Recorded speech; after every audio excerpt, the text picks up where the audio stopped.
Hello and welcome to Thehayteamtv.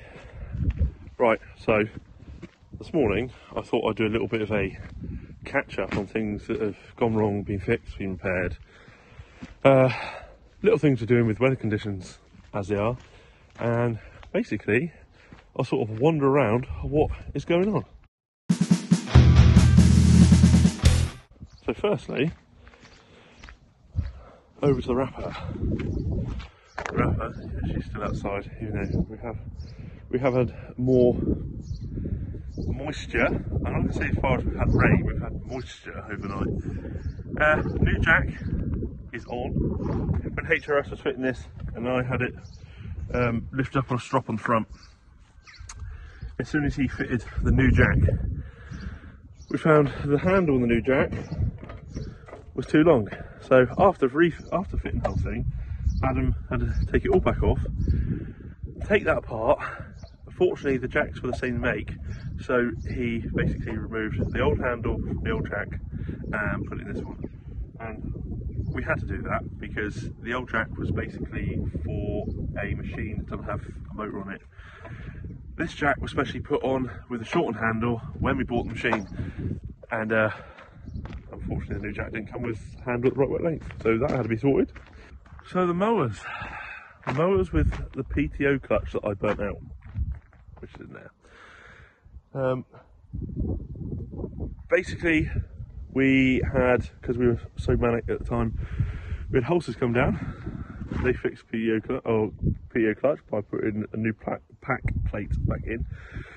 If you don't know what they are, so the clutch pack, when it goes off, basically takes all torque from the tractor away from the mower, so you don't blow your mower up properly and absolutely write your gearbox off.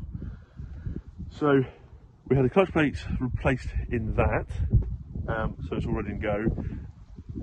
Now, lots of you are saying it wasn't set up right. It was set up right. The problem is, when we're cutting walk meadows, the front mower can be just about going down and then coming up, whilst the back mowers are still going down. And it doesn't matter if you lift your front and rear linkages as well to try and balance your mowers out like that as you're going through these gutters, you can get it wrong. Basically, thinking about it, what I should have done is cut that gutter across the side of it and not go down up into it. Does that make sense? That would have prevented the problem. But the only problem with that gutter is it goes along one way and then it curves around. So at one point I've got to stop, move around to cut along it, if that makes sense. So next time I go back over there, well, one, I won't have to do that bit because it's already done. Merlin's had a hydraulic leak, that's been sorted. Also, we've got a few lorries coming into there. Number one. So now the 525 is heading home. No, we're not getting it yet.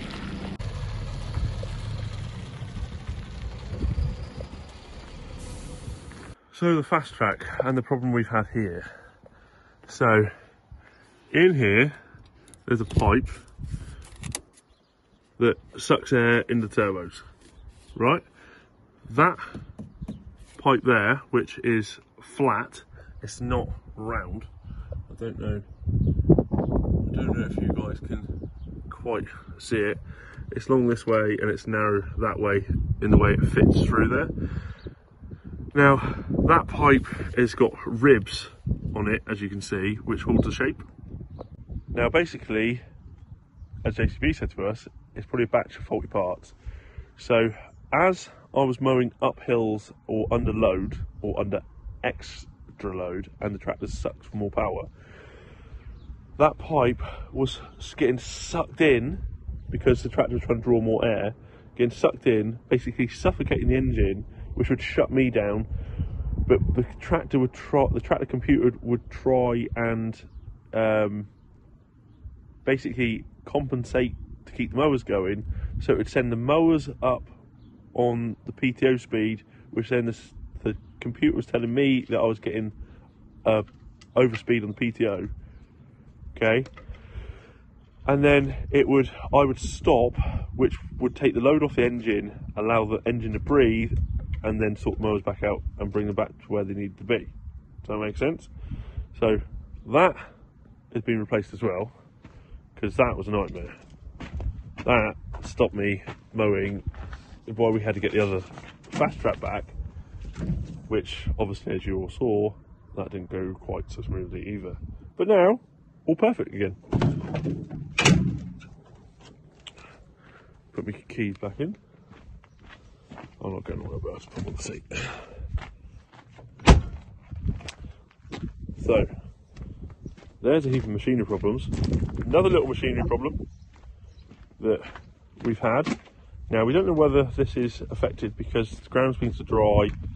So, usually if the ground's wetter than it is now, it's spongy. So the weight of the baler sits and all machinery basically presses into the ground. As hard as it's been this year, and that movement in the ground isn't happening, we've had to change the angle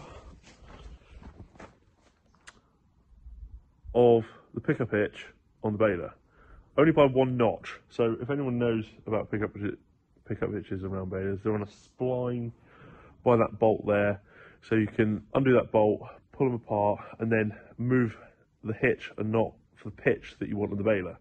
Okay, and yes, you don't get many of them. We have a hitch on our round baler, which is a pickup hitch and not a clevis hitch.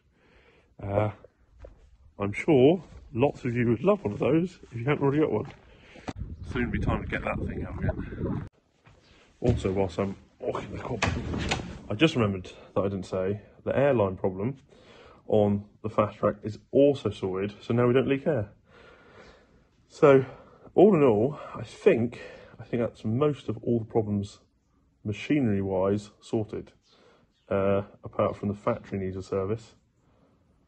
But that will happen as we get there, because we have been shifting a stupid and making a stupid amount of bales. And now another lorry, Holses, have come to finally pick up the power, which is located over behind me mowers. So all the kit we sold is finally gone, and on top of that, I don't know if you can see, it's raining again, which wasn't well, oh, cut myself some more. Which wasn't forecast. I'm not going to complain though. Handy. Now HRS has just vanished. He is unseizing the steering. So he's fixing the steering. On the steering pins, basically, there's greasing up on one side and greasing up on the other side. The top side's seized.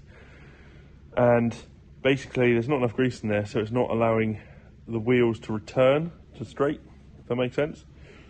So he's on that, sorting it out. So by the end of the morning, he's going to have that steering and returning perfectly. Because at the moment we're going out and you're having to oversteer. Now I mean oversteer in the sense that if you've turned left, you've got to turn past centre and basically pull her to reline dead centre, if that makes sense.